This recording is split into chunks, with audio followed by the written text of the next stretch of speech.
Assalamualaikum warahmatullahi wabarakatuh.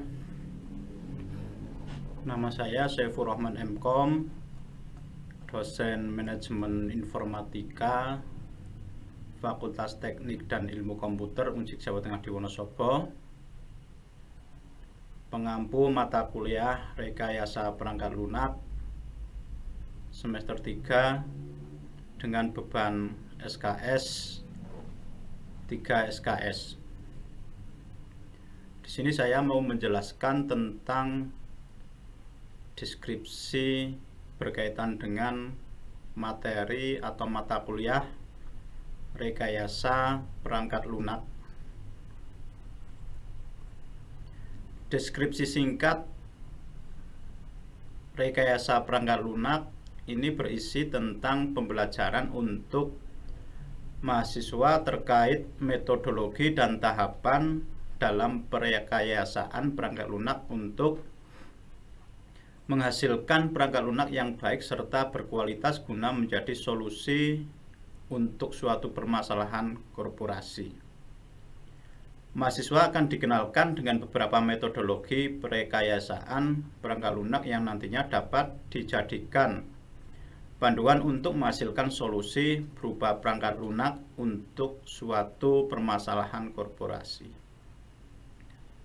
Melalui mata kuliah ini diharapkan mahasiswa mampu mengolah informasi menjadi user recruitment, menganalisa untuk mendapatkan akar permasalahan, sehingga mampu menyarankan solusi yang tepat guna yang dituangkan dalam bentuk dokumentasi. Kemudian berikut capaian pembelajaran sesuai dengan RPS. Yang pertama, mampu mengolah data menjadi informasi dengan memahami rekayasa perangkat lunak. Yang kedua, mampu menyajikan informasi dengan mengaplikasikan dan mengetahui rekayasa perangkat lunak serta manajemen suatu proyek pengembangan sistem. Yang ketiga, mampu melakukan rancang bangun spesifikasi sistem dan mengembangkannya dengan menerapkan rekayasa perangkat lunak. Yang keempat, mampu mengembangkan aplikasi dengan menerapkan teknik perangkat lunak. Untuk bahan kajian atau materi pembelajaran, yang pertama, pendahuluan tentang rekayasa perangkat lunak. Kemudian yang kedua, pengertian perangkat lunak dan rekayasa perangkat lunak. Kemudian yang ketiga, proses flow dan model proses. Yang keempat, siklus pengembangan perangkat lunak. Yang kelima, model analisis pendekatan terstruktur. Yang keenam, analisa kebutuhan perangkat lunak. Yang ketujuh, activity diagram. Yang kedelapan, class diagram. Yang ke-9 sequence diagram, yang ke-10 perancangan perangkat lunak dalam activity, class, dan sequence diagram. Yang ke-11 merancang dan membangun perangkat lunak sesuai dengan kebutuhan unsik. Kemudian untuk pustaka, ini ada dua. Yang pertama berkaitan dengan pustaka utama. Yang kedua yaitu pustaka pendukung. Di pustaka utama ini ada Pressman Roger 2014 dengan judul Software Engineering. Kemudian yang kedua Len 2004 Software Engineering. Kemudian di Crash 2005 berkaitan dengan Applying UML dan Patterns. Di pustaka pendukung ini ada Dennis Allen 2010 berkaitan dengan atau judul Sistem Analysis and Sandwich UML. Kemudian di metode pembelajaran kami di delivery yang pertama yaitu menggunakan metode ceramah. Kemudian yang kedua menggunakan diskusi kelompok. Yang ketiga presentasi kelompok. yang keempat yaitu tanya jawab. Di mana di metode ceramah ini saya selaku dosen memaparkan atau memberikan materi sesuai dengan RPP tatap muka yang diambil dari RPS. Di sini memberikan perkuliahan sesuai materi yang sudah kami buat dengan model ceramah, memberikan pemahaman ke mahasiswa berkaitan dengan apa yang sudah ada di RPP maupun yang ada di RPS, sehingga materi ini harapannya nanti bisa tersampaikan ke mahasiswa dan bisa dipahami dengan waktu 50 menit untuk metode ceramah ini. Kemudian dilanjut dengan diskusi kelompok. Setelah kami memberikan metode ceramah berkaitan dengan pemberian materi, pemahaman, dan lain sebagainya, kemudian kami memberikan bahan pemikiran untuk bisa didiskusikan oleh kelompok yang sudah dibuat.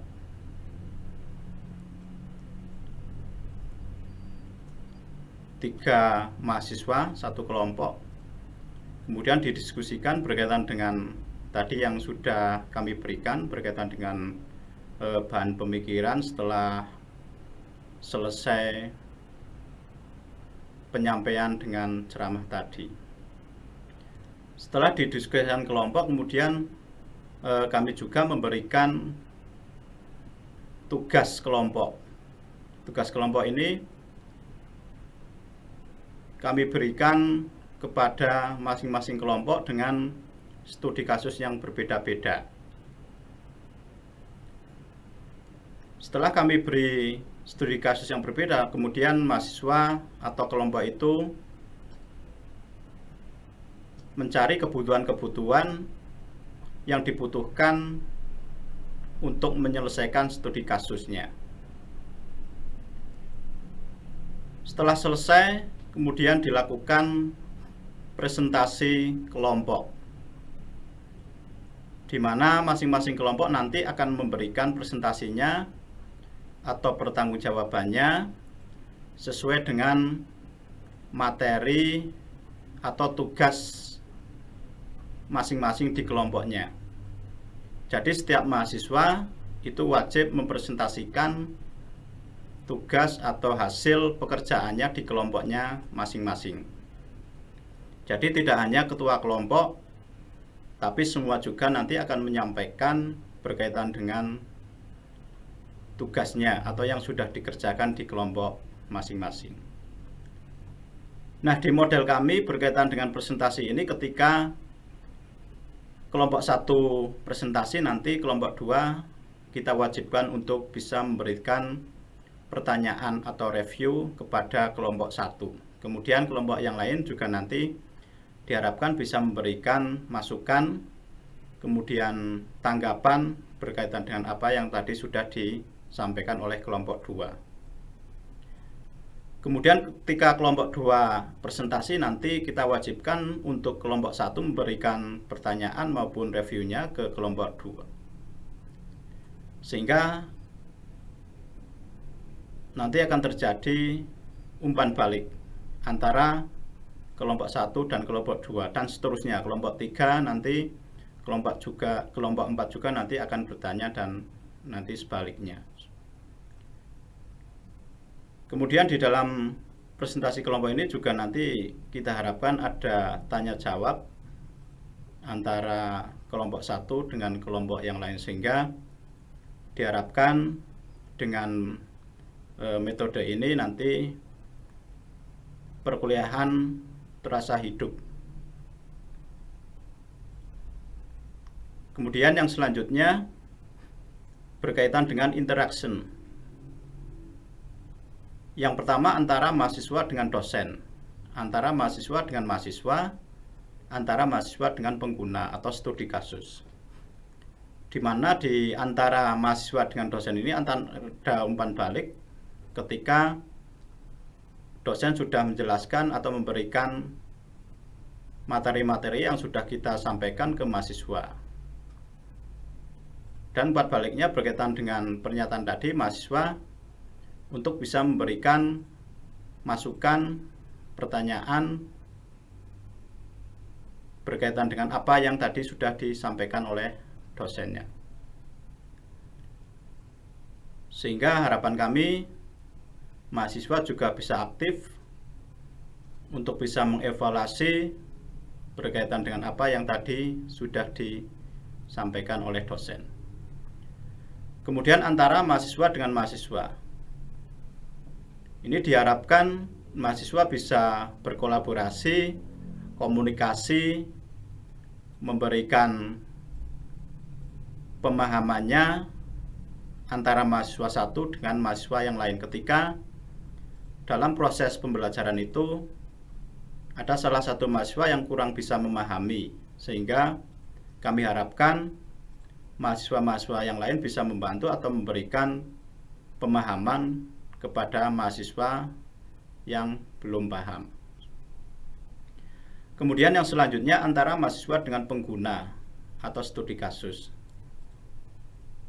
Di dalam interaction ini kami harapkan mahasiswa bisa memberikan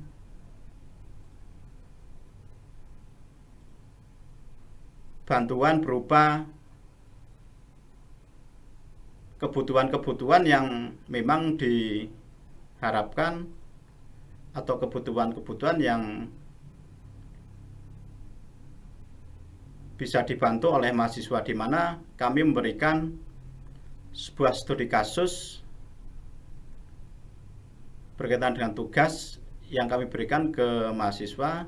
Kemudian mahasiswa nanti akan menyampaikan atau mengambil kebutuhan-kebutuhan tadi sesuai dengan studi kasusnya dengan cara observasi, kemudian bisa wawancara langsung ke calon pengguna berkaitan dengan apa yang dibutuhkan oleh pengguna itu sendiri.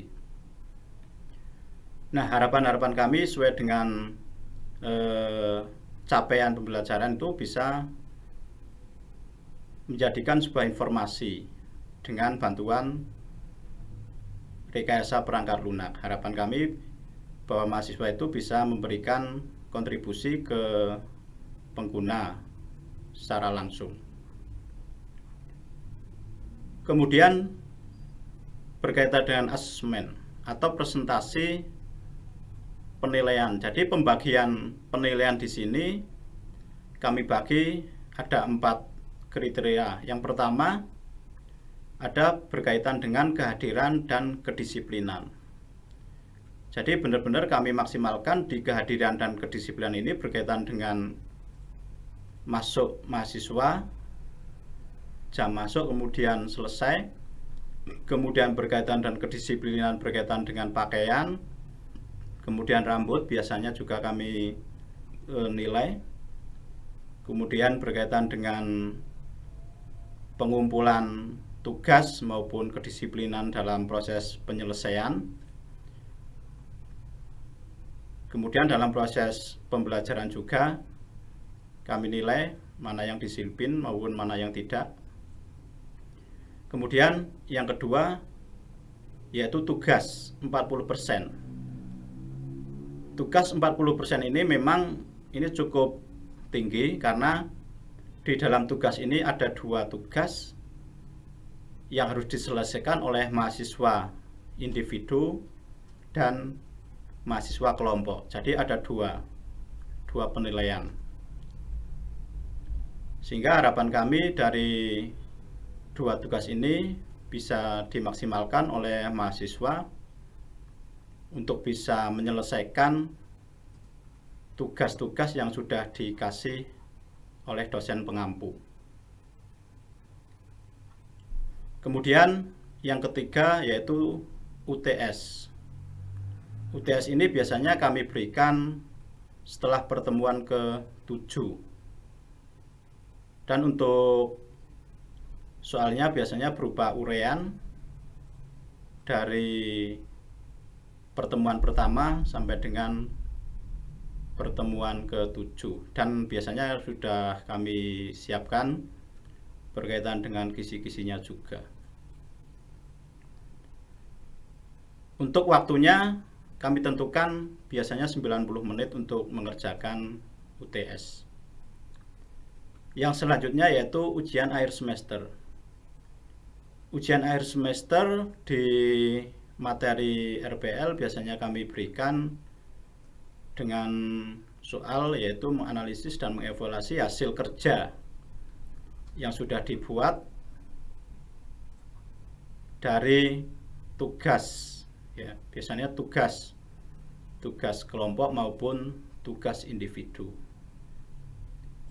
Jadi nanti akan kelihatan kekurangannya itu di mana, yang harus diperbaiki itu di mana, nanti akan kelihatan ketika di hasil analisis maupun evaluasi berkaitan dengan tugas tadi itu dikerjakan. Itu sekilas berkaitan dengan deskripsi mata kuliah RPL yang bisa kami sampaikan. Terima kasih. Saya akhiri. Assalamualaikum warahmatullahi wabarakatuh. Oke, bisa dimulai. Assalamualaikum warahmatullahi wabarakatuh. Waalaikumsalam warahmatullahi wabarakatuh. Oke, selamat pagi semuanya. Sehat ya? Sehat, Pak. Alhamdulillah sehat. Semoga kita selalu diberi kesehatan. Yang lagi acara bisa dilancarkan acaranya, yang lagi sakit bisa disembuhkan penyakitnya dan diberi kesehatan. Sebelum kita mulai, mari kita berdoa ya untuk teman-teman kita yang lagi sakit, kemudian yang mau ada acara ya segera diberi kelancaran, dan mudah-mudahan kita semua selalu dalam lindungan Allah Subhanahu wa taala dalam kondisi yang masih pandemi seperti ini. Mari kita berdoa mulai.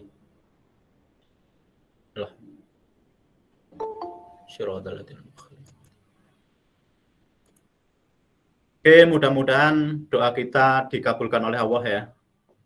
Senantiasa dikabulkan oleh Allah dan mudah-mudahan menjadi berkah manfaat bagi kita semua. Amin ya rabbal alamin. Teman-teman mahasiswa yang saya hormati, hari ini kita akan membahas berkaitan dengan siklus pengembangan perangkat lunak, di mana siklus ini nanti sangat bermanfaat sekali ketika para developer atau pengembang atau jenengan nanti ketika sudah mulai melakukan pekerjaan, tugas di project. Nah, siklus pengembangan ini nanti akan digunakan untuk membantu syarat dalam proses penyelesaian pengembangan, mulai dari tahapan-tahapan yang harus dilalui, yang harus disyaratkan, sehingga nanti hasil capaiannya atau hasil pembelajarannya atau hasil tugasnya itu nanti sesuai dengan harapan pengguna. Atau kalau di pemasaran ya nanti berarti akan bermanfaat atau akan digunakan oleh klien ya ketika kita membuat atau menjual produk software ya, nanti yang mau menggunakan akan bermanfaat dan sesuai dengan harapan oleh klien itu. Teman-teman mahasiswa, saya share materi untuk hari ini berkaitan dengan siklus pengembangan perangkat lunak. Sudah kelihatan ya? Sudah, Pak. Oke, jadi di hari ini kita akan membahas tentang siklus pengembangan perangkat lunak, di mana siklus ini atau pengembangan perangkat lunak. Sebelum ke materi, saya jelaskan dulu untuk tujuan akhir pembelajaran kita ya. Nanti mahasiswa diharapkan bisa menjelaskan tentang siklus pengembangan perangkat lunak, kemudian menjelaskan kebutuhan-kebutuhan yang harus dipenuhi perangkat lunak, menjelaskan dan menggunakan teknik yang digunakan dalam pengumpulan perangkat lunak. Jadi pengembangan perangkat lunak yaitu proses di mana persoalan kebutuhan pemakai diterjemahkan menjadi produk ya, perangkat lunak melalui suatu rangkaian aktivitas tertentu sesuai dengan model, proses, metode, dan alat bantu yang digunakan. Nah, di model proses ini nanti ada beberapa contoh ya, model proses pengembangan sistem yang nanti akan kita bahas juga di hari ini berkaitan dengan waterfall. Nah, nanti di waterfall itu apa sih kegiatannya atau tahapan-tahapan yang akan dikerjakan, akan diselesaikan gitu. Kemudian kalau metode itu apa? Metode. Cara. Terus apa lagi? Kalau di model proses pengembangan tadi sudah saya sampaikan ya, misalkan waterfall itu kan ada tahapannya, misalkan tahapan analisis, perencanaan, analisis, kemudian perancangan, kemudian pengkodean, pengujian, implementasi, kemudian pemeliharaan. Nah, metode apa yang kita gunakan dalam proses tadi ini untuk menyelesaikan di model proses pengembangannya? Berarti apa? Berarti cara. Tadi yang menyampaikan cara siapa? Saya, Pak. Mas Restu. Kira-kira metode yang digunakan apa, Mas, ketika kita mau menyelesaikan proses pengembangan perangkat lunak, Mas? Misalkan tadi sudah saya sampaikan di awal, misalkan ini nanti saya contohkan di waterfall ya, di waterfall. Cara atau sudut pandang yang harus disyaratkan atau dipersiapkan untuk menyelesaikan dalam tahapan proses pengembangan ya, gitu ya. Jadi sekali lagi kalau di proses pengembangan itu adalah model pengembangan yang digunakan untuk menyelesaikan suatu kegiatan. Saya contohkan di kegiatan project misalkan ya.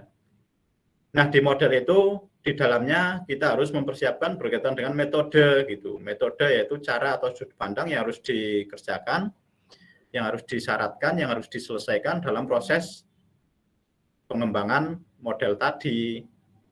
Setelah kita tahu metodenya, kemudian ada alat bantunya. Nah, alat bantu ini apa yang kita gunakan untuk menyelesaikan dalam proses pengembangan. Contohnya apa?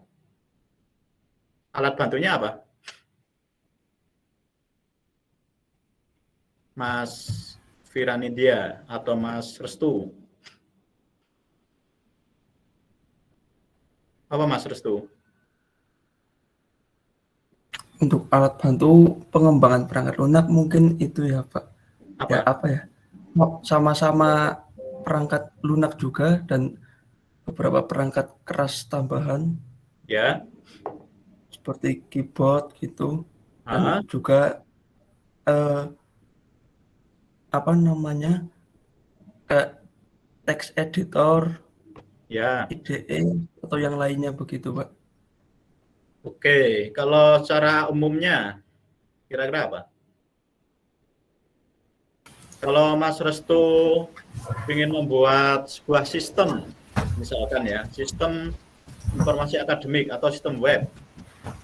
Kira-kira Mas Restu itu alat bantunya apa Mas untuk menyelesaikan tadi itu Mas? Untuk membuat web. Kalau saya sih ya mungkin butuh itu apa namanya hosting dan domain, kemudian butuh perangkat untuk melakukan pemrograman webnya dan juga butuh software text Ya. editor untuk ini pemrograman webnya kayak mungkin bisa pakai VS Code atau Sublime Text begitu. Oke, Mbak Reni, Jazilatul Fawaidah, bisa mencontohkan Mbak?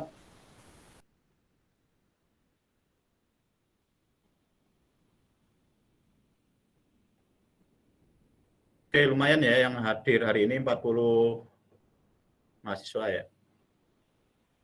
Oke, jadi terima kasih Mas Restu ya atas pemaparannya tadi.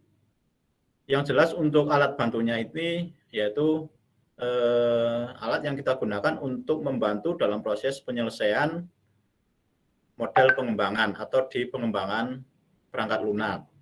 Misalkan kita menggunakan alat bantu berupa diagram ya, diagram konteks misalkan DFD, kemudian ERD, kemudian ada UML ya, ada use case, ada activity, ada sequence diagram, ada kelas diagram dan sebagainya. Jadi di alat bantu ini yang pertama berkaitan dengan kita menyelesaikan dengan diagram. Kemudian yang kedua dengan bahasa pemrograman yang biasa kita gunakan atau disesuaikan ketika kita ingin membuat web ya nanti disesuaikan dengan web misalkan ya. Kemudian ketika kita membuat game atau kita membuat Android mobile ya kita sesuaikan nanti bahasa pemrogramannya itu disesuaikan dengan kebutuhan yang akan kita kerjakan. Gitu Mas Restu ya. Mas Restu. Iya Pak. Oke, gambarannya seperti itu. Tadi juga didukung oleh beberapa alat yang lain ya berkaitan dengan komputer, kemudian speknya dan lain sebagainya itu juga mendukung dalam proses alat bantu penyelesaian perangkat lunak. Ini bisa dipahami nggak di pengembangan tadi ini? Proses di mana persoalan kebutuhan pemakai, mulai dari model proses, metode, dan alat bantu. Sudah bisa dipahami nggak? Bisa, Pak. Bisa ya. Oke. Kemudian di alurnya ya, ini ada kebutuhan pemakai mewakili personal yang akan dibantu komputer. Nah, ini berkaitan dengan apa yang akan kita buat. Kemudian pengembangan perangkat lunak proses yang dilaksanakan secara urut aktivitas tertentu. Jadi kita dalam proses penyelesaian perangkat lunak kita harus menggunakan pengembangan perangkat lunak dengan proses ya, dengan urutan aktivitas. Mulai dari tahapan apa yang kita gunakan karena nanti akan beda ya ketika kita menggunakan model-model pengembangan ya. Kemudian yang terakhir perangkat lunak produk yang dihasilkan sebagai solusi dari persoalan. Jadi kebutuhan di sini kita harus cari permasalahan-permasalahan yang nanti akan kita selesaikan dengan tahapan-tahapan dan akan menghasilkan solusi berupa perangkat lunak. Jadi jelas untuk tahapannya atau urutannya di sini sudah jelas ya. Kemudian kita masuk di model pengembangan ya. Yang pertama waterfall. Nah, di waterfall ini tahapannya apa saja? Bisa menjelaskan ini dari teman-teman. Tahapannya apa ini?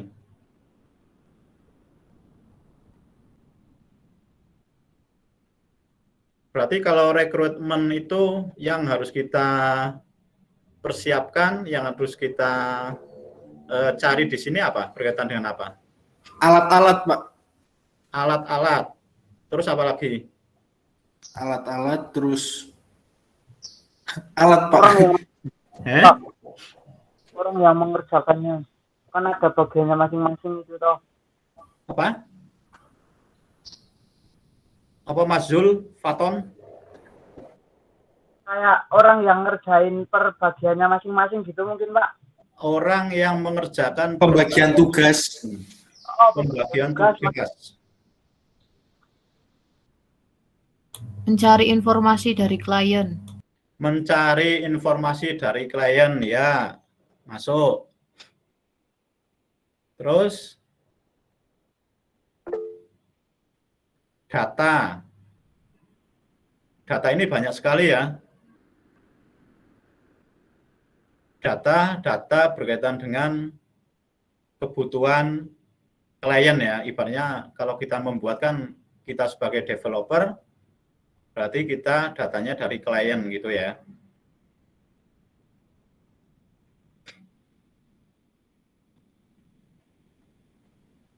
Nah, ini ada rekrutmen, ada analisis, ada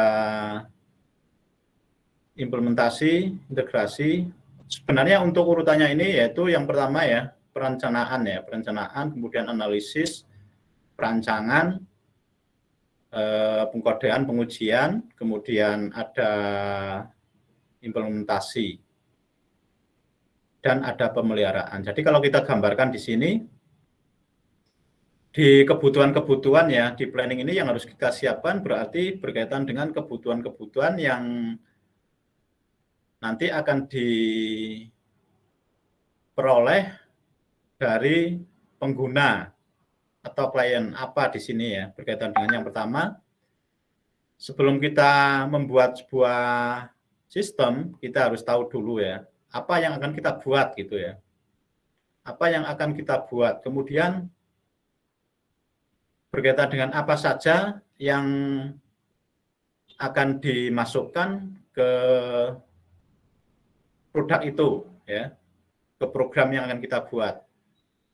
Nah ini berkaitan, saya contohkan berkaitan dengan Musikpedia ya, penjualan penjualan alat.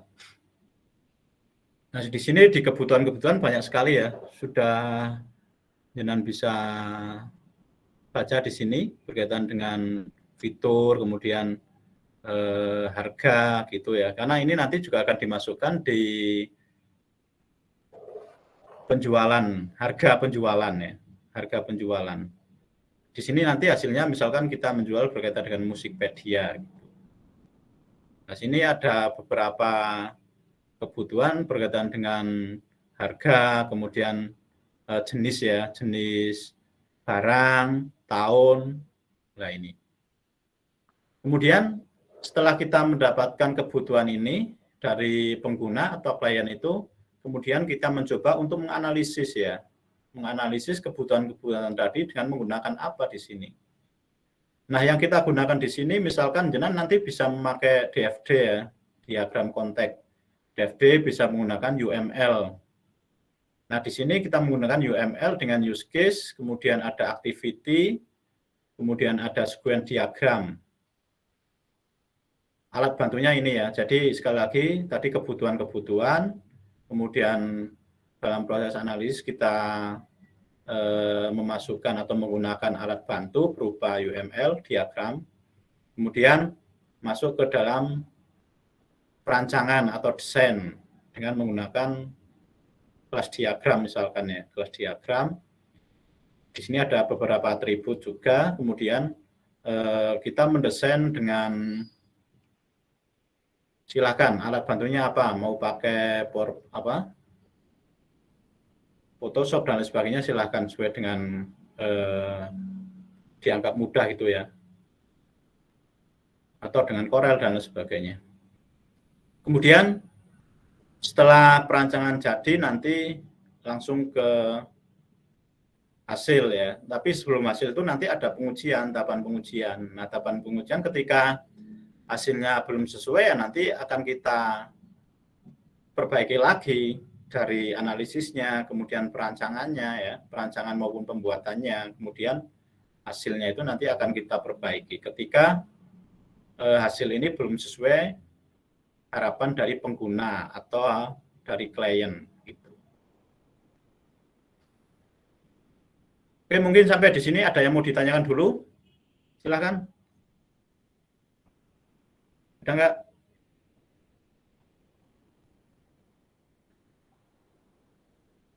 Jadi jenengan besok kalau misalkan sudah KP maupun TA ya, KP maupun TA juga nanti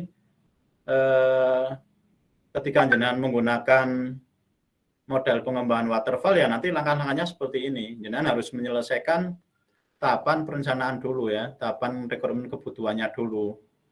Setelah itu selesai baru jenengan nanti menentukan analisisnya. Silakan analisisnya mau menggunakan apa gitu. Kemudian setelah analisis jadi baru masuk ke perancangan dan pengkodean. Nah, di kelompok jenengan kan misalkan nanti kalau ada tugas tim ya, tim itu biasanya nanti dalam proses penyelesaian itu pembagian tugas ya, pembagian tugas yang bagian planning, analisis, kemudian yang bagian desain, kemudian yang bagian programnya, kemudian yang bagian pengujiannya itu biasanya dibagi-bagi ya, dibagi-bagi sesuai dengan kemampuan masing-masing oleh mahasiswa. Ada pertanyaan? Enggak ada? Lanjut? Belum. Lanjut ya. Silakan kalau mau ada yang tanya.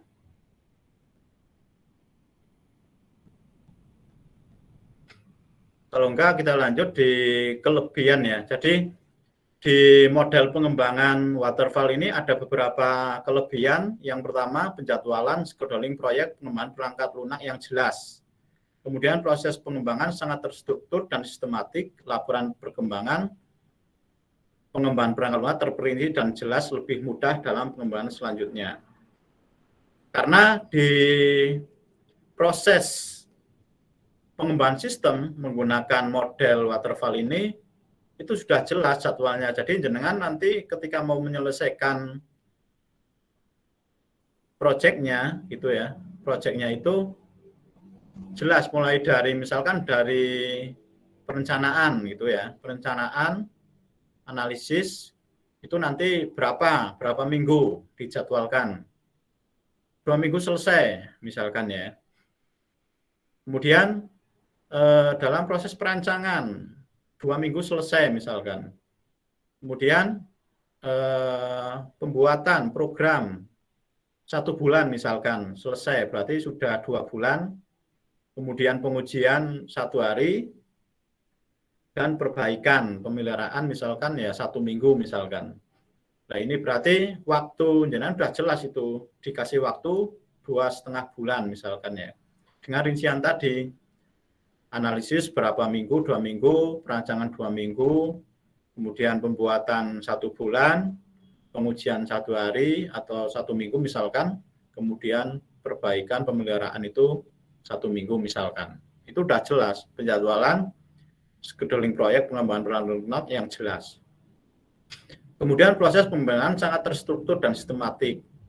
Karena jelas terstruktur itu artinya bahwa di model pengembangan perangkat lunak ini tahapan-tahapannya jelas gitu ya. Tahapan-tahapannya jelas mulai dari analisis atau yang pertama tadi misalkan perencanaan, analisis, perancangan, pengkodean, ya, pengujian, pemeliharaan selesai. Kemudian laporan perkembangan pengembangan perangkat lunak terperinci dan jelas, lebih mudah dalam pengembangan selanjutnya. Jadi laporannya jelas perkembangannya karena sudah jelas sampai dengan tahapan produk itu jadi ya, produk itu jadi dan pemeliharaan. Jadi jelas pengembangannya ketika developer atau yang lain jenengan sebagai programmer mau melanjutkan kan jelas itu. Ya, jelas tinggal mau mengembangkan atau mau menambahi apa, fitur apa yang kira-kira di situ belum ada gitu.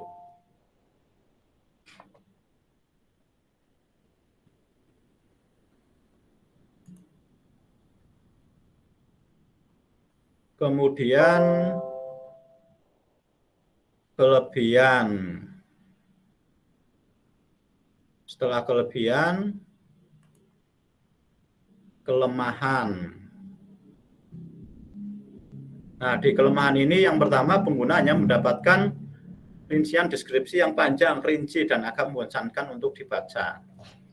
Ini memang kelemahan-kelemahan ini sering mahasiswa alami juga ketika mahasiswa menentukan ya kebutuhan-kebutuhan dari masing-masing tahapan itu. Biasanya agak belum paham juga mahasiswa untuk menentukan yang pertama tahapan-tahapan tadi ya, berkaitan dengan metodenya, kemudian alat bantunya, itu untuk menerapkan dalam proses tahapan-tahapan yang ada di waterfall tadi. Makanya agak membosankan juga karena kita harus menyelesaikan beberapa tahapan itu secara berurutan dan harus selesai di situ ya. Jadi ketika belum selesai ya belum bisa dilanjut masing-masing tahapan itu.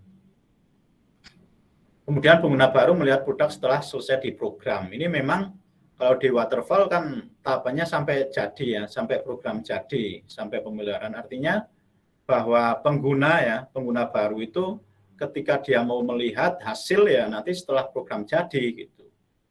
Kalau tahapannya baru perancangan kok mau melihat ya belum jadi programnya. Makanya di waterfall ini ketika pengguna mau melihat ya setelah produk atau program itu jadi dibuat gitu. Kemudian alur linier ya, proses lambat. Jadi memang makanya di model pengembangan waterfall ini juga ada yang bilang bahwa model ini seperti air terjun ya. Air terjun, jadi dari atas ke bawah dengan berurutan. Alur linier ya, berurutan. Prosesnya lambat gitu. Proses lambat artinya dari tahapan-tahapan itu benar-benar harus benar-benar diselesaikan gitu. Dengan beberapa kebutuhan-kebutuhan yang harus dikerjakan. Kemudian melelahkan karena membutuhkan waktu pengembangan yang lama dan biaya yang tinggi. Ini memang kelemahan di model waterfall ini sangat banyak sekali untuk membutuhkan waktu, tapi di sini juga tadi di kelebihan jelas ya, waktunya jelas, cuman kadang dalam proses bekerjanya itu harus sesuai dengan tahapan-tahapannya itu. Gitu. Kemudian biaya yang tinggi ini memang berakibat dari tadi banyaknya alur ya atau tahapan-tahapan yang harus diselesaikan. Misalkan dalam satu tim ya ada beberapa orang atau developer mengerjakan analisis berapa misalkan ya. Kemudian bagian perancangan itu nanti dikasih berapa misalkan. Dan lain sebagainya sampai dengan pemrograman. Belum sampai dengan nanti kebutuhan alat ya, alat dan metode untuk transport dan lain sebagainya. Ketika kita menemui klien ya, itu kan butuh transport juga ya. Untuk transport, kemudian makan, dan lain sebagainya. Tidak ada fit terhadap perubahan yang dapat terjadi selama proses pengembangan. Nah, ini juga beberapa kendala juga ketika kita menyelesaikan dengan teman-teman kita, ya, klien juga mengharap bahwa produk itu segera gunakan gitu misalkan. Oke, silakan dari awal sampai kelemahan ini ada yang mau ditanyakan? Mohon maaf Pak, izin bertanya. Ya. Tadi kan dijelaskan bahwa setiap tahap-tahap itu memerlukan waktu. Ya. Nah, di dalam waktu itu apakah ada patokan tertentu atau dari kemampuan kita untuk menentukan waktunya gitu, Pak? Oke.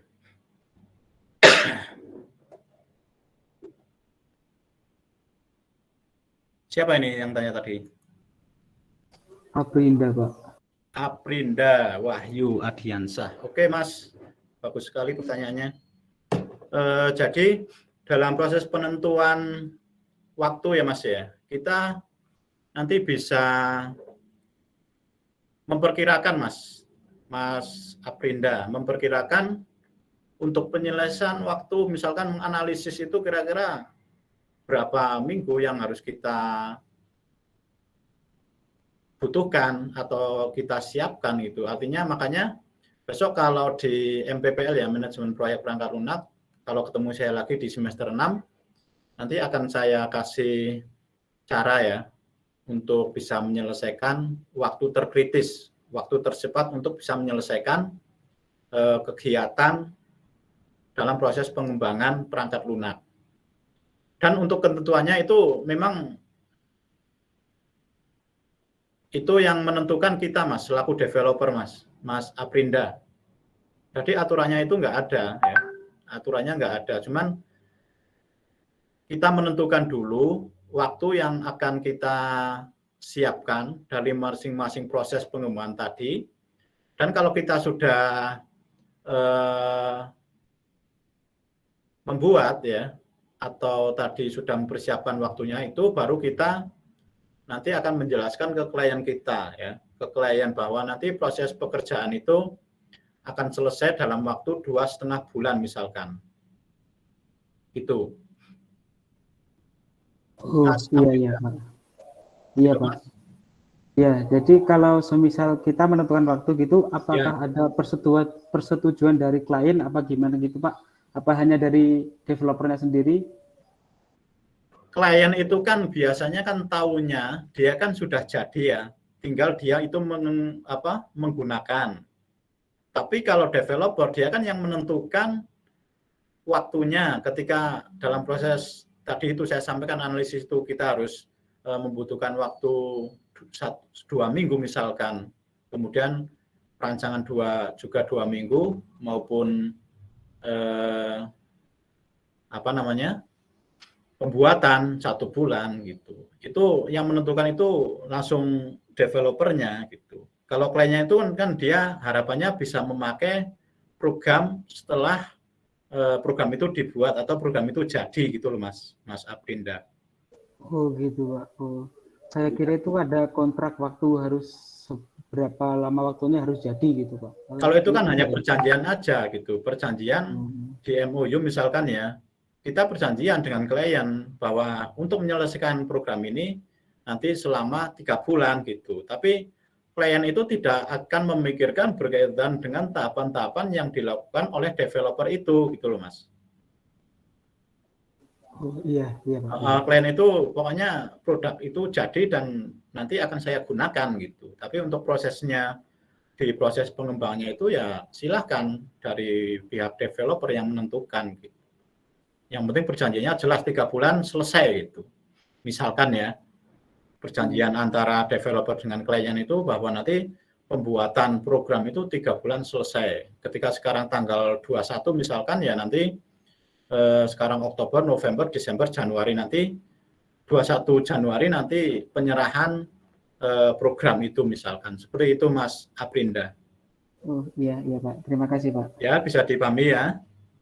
Iya Pak. Oke, terima kasih Mas. Pertanyaannya bagus juga untuk pemahaman dari teman-teman yang lain, ya.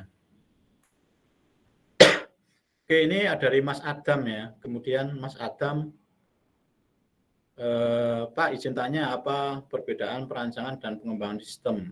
Perancangan kan masuk ke dalam proses pengembangan, Mas, ya. Nah, perancangan itu kegiatan untuk menentukan desain, ya, biasanya desain sistem maupun nanti berkaitan dengan bentuk dan lain sebagainya. Kalau pengembangan itu kan model pengembangan yang kita buat, ya, untuk menyelesaikan sebuah program gitu. Perancangan itu berarti masuknya di pengembangan dalam proses perancangan itu. Itu Mas Adam.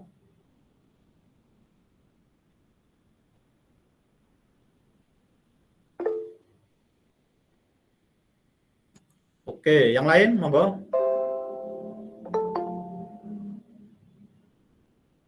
Ada yang lain?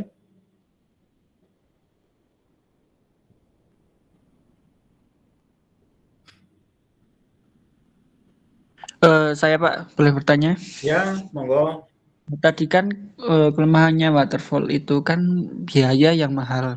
Ya. Terus berarti kan, dan juga ini kan untuk penyelesaian waterfall ini kan harus secara berurutan dan Ya. harus benar-benar diselesaikan baru diserahkan ke klien. Berarti untuk biaya itu baru diserahkan setelah selesai program atau dijelaskan terlebih dahulu ke kliennya biar klien tuh menyiapkan dulu gitu.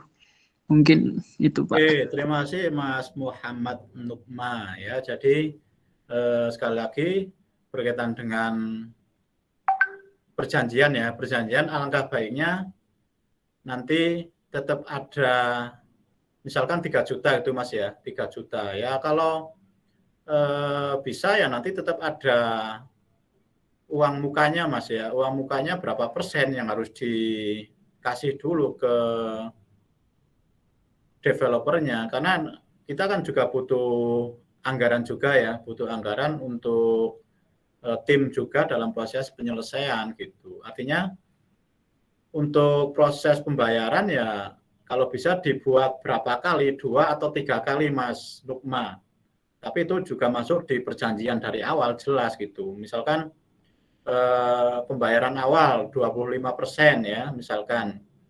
Kemudian yang kedua 50%, nanti sisanya 25% ketika program itu diserahkan misalkan. Itu Mas Nukma. Oh ya Pak, terima kasih Pak. Jadi jangan sampai nanti pembayaran dilakukan di akhir ya. Kita ya susah ya sebagai developer juga, karena kita kan harus mengeluarkan juga untuk teman-teman ya, untuk teman-teman tim misalkan seperti itu. Terima kasih ya Mas Nukma ya. Ya Pak, terima kasih juga Pak. Ya. Oke, ada yang lain?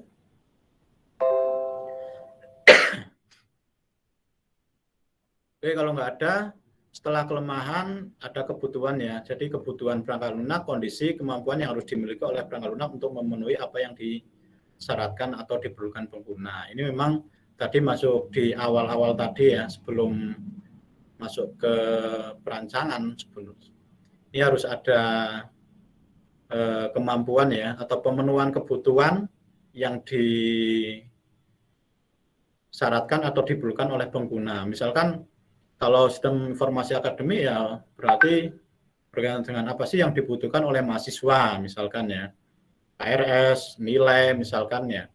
Kemudian kalau dosen ya berarti dia bisa input nilai misalkan, kemudian melihat daftar mahasiswa misalkan. Kalau admin berarti dia yang mengelola ya semua kegiatan baik itu dosen maupun mahasiswa misalkan seperti itu. Kemudian kalau di rekayasa kebutuhan, proses mengungkapkan, mengidentifikasi, menganalisa, menegosiasi, mendokumentasi, mengkaji ulang, dan mengolah kebutuhan. Ini juga masuk ke dalam tahapan proses ya, pengembangan itu tadi. Jadi mengungkapkan, mengidentifikasi kebutuhan, menganalisa kebutuhan, menegosiasi, kemudian mendokumentasikan hasil, mengkaji ulang sebelum diserahkan, kemudian mengelola kebutuhan perangkat lunak. Jadi ini adalah kebutuhan-kebutuhan yang harus disiapkan oleh pengguna maupun oleh yang dibuat oleh developer gitu. Nah, ini silakan teman-teman bisa diskusi ya sesuai dengan kelompok masing-masing untuk bisa menjelaskan kondisi yang tepat penerapan metodologi waterfall. Silakan. Mungkin dari kelompok 1 ada yang bisa menjelaskan atau mau didiskusikan dulu kira-kira kondisi yang tepat untuk penerapan metode atau model waterfall ini. Silakan. Didiskusikan dulu ya.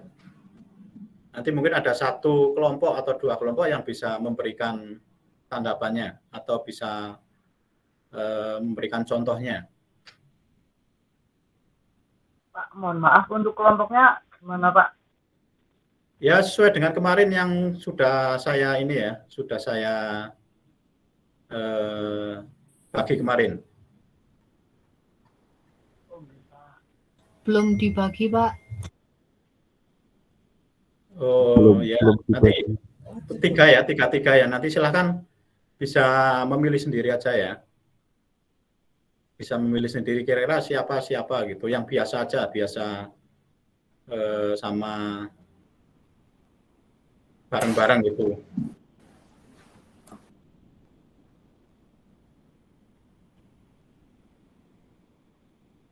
Kemudian nanti setelah ini ada bahan pemikiran yang bisa dikerjakan, dikumpulkan minggu yang akan datang ya, berkaitan dengan contoh tool yang digunakan, kemudian kebutuhan SDM, analisis risiko. Kemudian nanti referensinya juga jenengan bisa cari ya di buku-buku.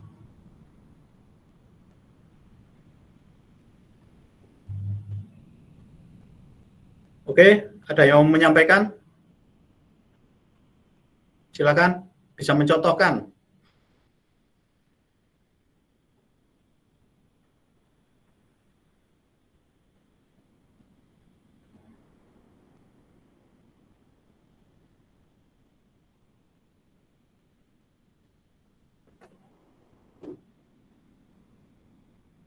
Atau tugas dari jenengan kemarin, misalkan di project, induksi project, kira-kira bisa disampaikan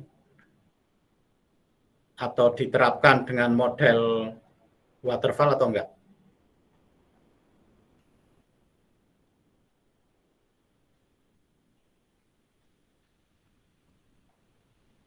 Berkaitan dengan studi kasusnya kemarin yang untuk apa? Yang untuk induksi project.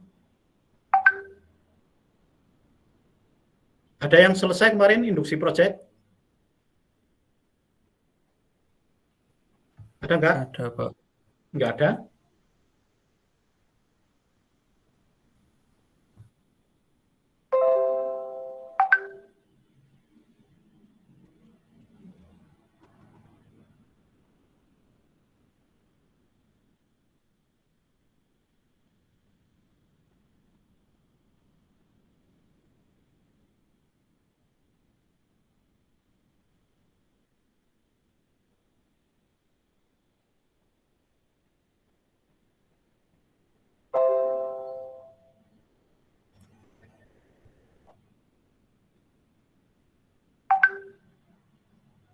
Silakan, ada yang mau menyampaikan?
Enggak ada? Atau belum ada?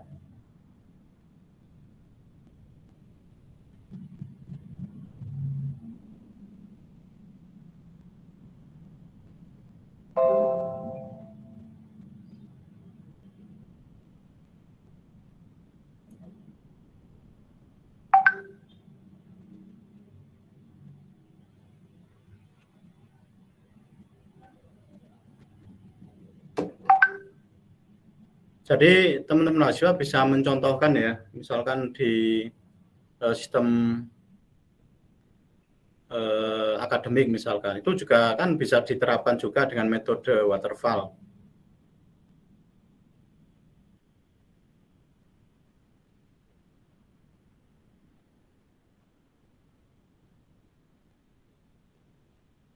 Atau sistem pakar misalkan. Jadi harus cari dulu kebutuhannya ya di pakarnya, baru nanti menentukan analisisnya misalkan. Sistem pakar untuk mendeteksi penyakit apa misalkan, titik-titik misalkan. Kan bisa ya. menggunakan waterfall ya.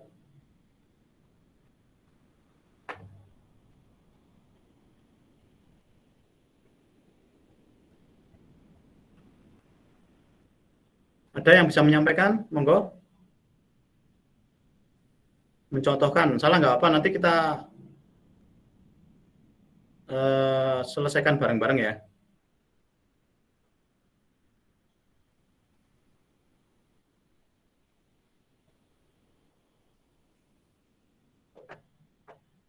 Mas Ilvan, Dulu Pak mungkin Pak, ya? kan kelompoknya belum jadi, ini lagi pada bagi kelompok dulu Pak. Oh, belum jadi. Di kelompoknya belum jadi ya?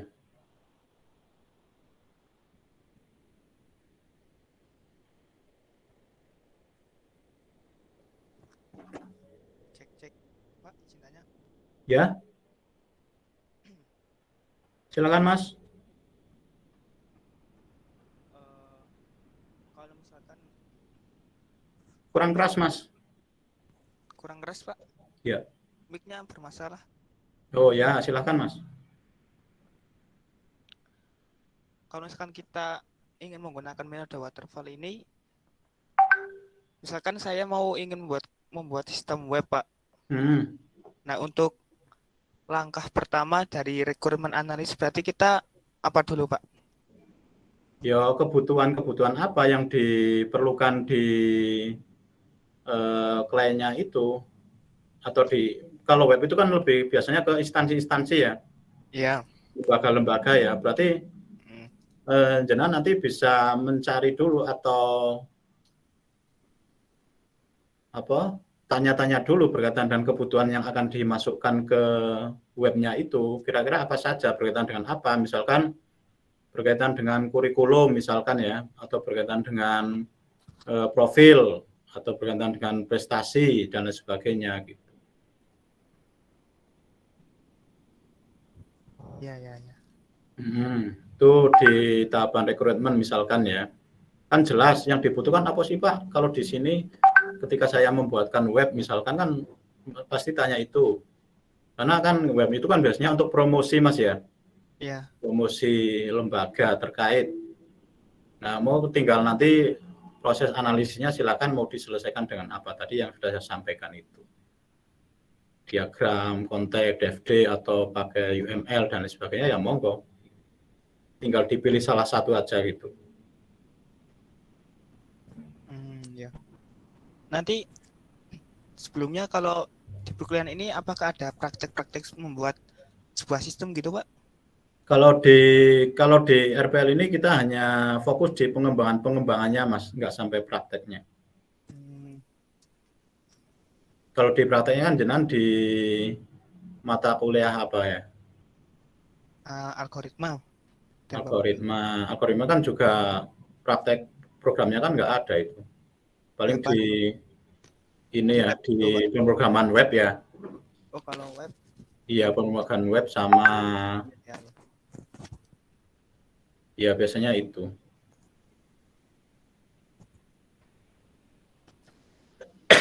Berarti kan untuk persiapannya kita harus belajar seperti bahasa pemrograman ya Pak? Untuk ya, itu nanti masuk ke dalam perancangan dan pengkodean Mas. Untuk alat bantunya itu jenengan harus bisa belajar di situnya gitu.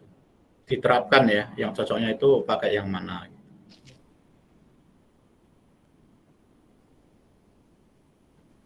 Itu Mas Ilvan ya? Baik, Pak. Oke, bagus Mas. Mas Ilvan Taufik. Oh, sebelumnya aku tanya lagi Pak. Ya. Tadi saya sempat Google, jadi salah satu kelemahan dari sistem metode waterfall ini adalah tidak memungkinkan untuk bertanya revisi jika terjadi kesalahan dalam prosesnya ya. Kemudian karena setelah aplikasi ini dalam tahap pengujian, sulit untuk kembali lagi dan mengubah sesuatu yang tidak terdokumentasi dengan baik dalam tahap konsep sebelumnya. Jadi di sini dikatakan itu susah untuk merevisi gitu Pak, karena tidak terdokumentasi, karena kayak tidak ada riwayat-riwayat gitu. Itu gimana Pak cara mengatasi? Ya, itu kan di kelemahannya. Makanya di di prosesnya kelebihannya itu harus terdokumentasi, Mas. Ya, harus dilaksanakan dokumentasi. Ketika nggak dilaksanakan dokumentasi ya nanti hasilnya masuk di kelemahan itu gitu. Karena untuk prosesnya kan udah jelas masing-masing tahapan itu. Ketika dalam proses pengujian kan nanti akan kembali. Ketika produk itu belum sesuai ya, itu nanti akan kembali lagi ke bagian analisis maupun bagian perancangan gitu. Itu nanti hasilnya seperti itu, prosesnya itu seperti itu. Iya, Pak. Makanya benar-benar, misalkan dalam tim ya harus benar-benar nanti kerja tim itu benar-benar harus dimaksimalkan ya komunikasinya gitu. Ketika ada hal yang belum terpenuhi, itu bagian siapa, kemudian nanti penyelesaiannya itu seperti apa. Lah ini memang butuh tim yang solid juga. Jangan sampai nanti bagian analisis membuat analisanya ya perancangan hanya perancangan saja, tapi ketika diterapkan ada beberapa kesalahan misalkan ya alangkah baiknya kan semua ikut tanggung jawab gitu ya, walaupun di bagiannya masing-masing itu sudah selesai gitu. Itu Mas ya. Itu memang kelemahan, tapi kan yang namanya kelemahan kan itu kan juga bisa diatasi ya. Itu juga bisa diatasi dari awal gitu loh, Mas. Tapi ketika nggak bisa di program dari awal berkaitan dengan tadi kelemahan itu ya nanti akan berakibat ketika kita menggunakan waterfall ya kelemahannya itu gitu loh. Makanya dengan kelemahan itu bagaimana kita mensikapinya gitu. Bagaimana kita mencoba untuk mencari celah ya solusi bagaimana biar kelemahan itu tidak terjadi seperti itu, Mas. Itu bisa direncanakan dari awal gitu di kebutuhan itu. Gitu ya, Mas.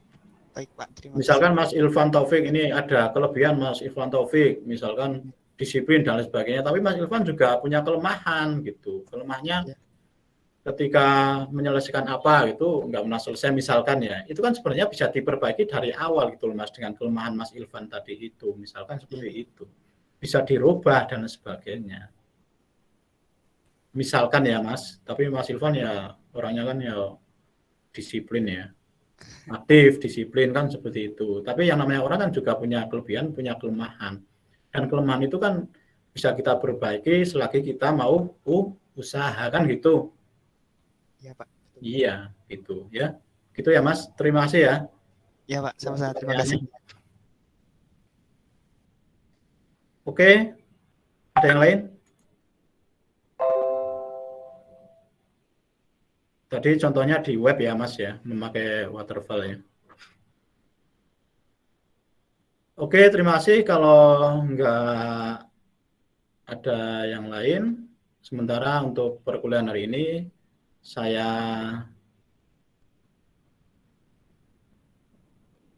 cukupkan sampai sekian dan terima kasih atas perhatian teman-teman semua yang hari ini bisa masuk di mata kuliah RPL materi siklus pengembangan perangkat lunak, dan mudah-mudahan dengan materi ini mahasiswa ketika terjun di tugas atau besok ketika sudah selesai lulus bisa menerapkan model pengembangan ini untuk membuat sebuah program dengan beberapa tahapan-tahapan tadi sehingga nanti hasilnya jelas sesuai dengan kebutuhan yang diharapkan oleh pengguna maupun klien ya, baik itu di instansi atau pribadi ya, misalkan untuk bisnis online dan lain sebagainya. Itu harapan-harapan saya, dan mudah-mudahan nanti juga jenengan bisa menerapkannya, bisa menghasilkan ya program sesuai dengan harapan-harapan dari pengguna maupun klien. Gitu ya, Mas, Mbak, semua. Iya, Pak. Oke. Kalau nggak ada, saya cukupkan sekian. Saya akhiri. Wabillahi taufiq wal hidayah. Assalamualaikum warahmatullahi wabarakatuh. Waalaikumsalam warahmatullahi wabarakatuh. Terima kasih, Pak. Ya.